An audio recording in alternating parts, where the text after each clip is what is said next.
শনিবার ছিল ডোনাল্ড ট্রাম্পের ছেলের বিয়ে, কিন্তু সোশ্যাল মিডিয়ায় বার্তা দিয়ে ট্রাম্প জানিয়েছেন তিনি নিজের ছেলের বিয়েতে থাকতে পারবেন না। এমনকি নিউ জার্সির গলফ রিসর্টে সপ্তাহান্তের ছুটি কাটানোর পরিকল্পনাও বাদ দিয়েছেন প্রেসিডেন্ট ট্রাম্প। বদলে জরুরি ভিত্তিতে হোয়াইট হাউসের উদ্দেশ্যে রওনা হয়েছেন তিনি। ছুটির পরিকল্পনা বাতিল করেছেন আমেরিকার সামরিক ও গোয়েন্দা সংস্থার কিছু গুরুত্বপূর্ণ সদস্য। কি এমন ঘটল যে কর্মকর্তারা ছুটি বাতিল করছেন? নিজের ছেলের বিয়েতে থাকতে পারছেন না খোদ প্রেসিডেন্ট।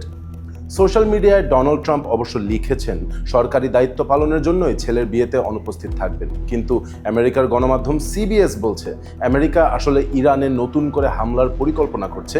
এই পরিকল্পনা চলছে শুক্রবার থেকে, আর এটাই সম্ভবত ডোনাল্ড ট্রাম্পের সেই গুরুত্বপূর্ণ সরকারি দায়িত্ব।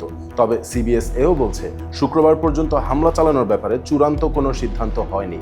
সূত্রের বরাত দিয়ে সিবিএস বলছে মার্কিন প্রতিরক্ষা ও গোয়েন্দা কর্মকর্তারা বিদেশে অবস্থিত ঘাঁটিগুলোতে প্রস্তুত অবস্থায় থাকা সৈন্যদের রস্টার আপডেট করেছে। একই সঙ্গে মধ্যপ্রাচ্য থেকে কিছু সৈন্য প্রত্যাহারও করা হচ্ছে। উদ্দেশ্য ওই অঞ্চলে ইরান পাল্টা হামলা চালিয়ে মার্কিন বাহিনীর খুব বেশি ক্ষয়ক্ষতি করতে যাতে না পারে।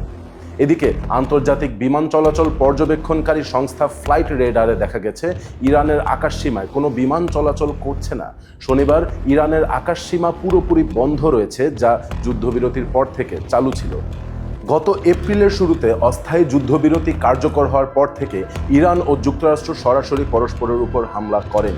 কাতার, সংযুক্ত আরব আমিরাত ও সৌদি আরব এই তিন দেশের অনুরোধে ইরানের উপর হামলা আপাতত স্থগিত করেছিলেন বলে সোমবার মন্তব্য করেছিলেন ডোনাল্ড ট্রাম্প।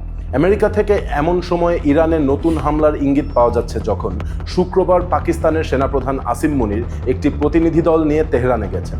পাকিস্তানের মহসিন নাকভি বুধবার থেকেই আছেন তেহরানে। পাকিস্তান আর্মি জানাচ্ছে এই সফরের উদ্দেশ্য ইরান ও যুক্তরাষ্ট্রের মধ্যে মধ্যস্থতার জন্য আলোচনা চালিয়ে যাওয়া। কিন্তু এই আলোচনার চেষ্টার মধ্যে আমেরিকা যদি আবার ইরানে হামলা চালিয়ে বসে, তাহলে পরিস্থিতি কোন দিকে গড়াবে তা নিয়ে অনেকের কপালেই দুশ্চিন্তার ভাঁজ দেখা যাচ্ছে।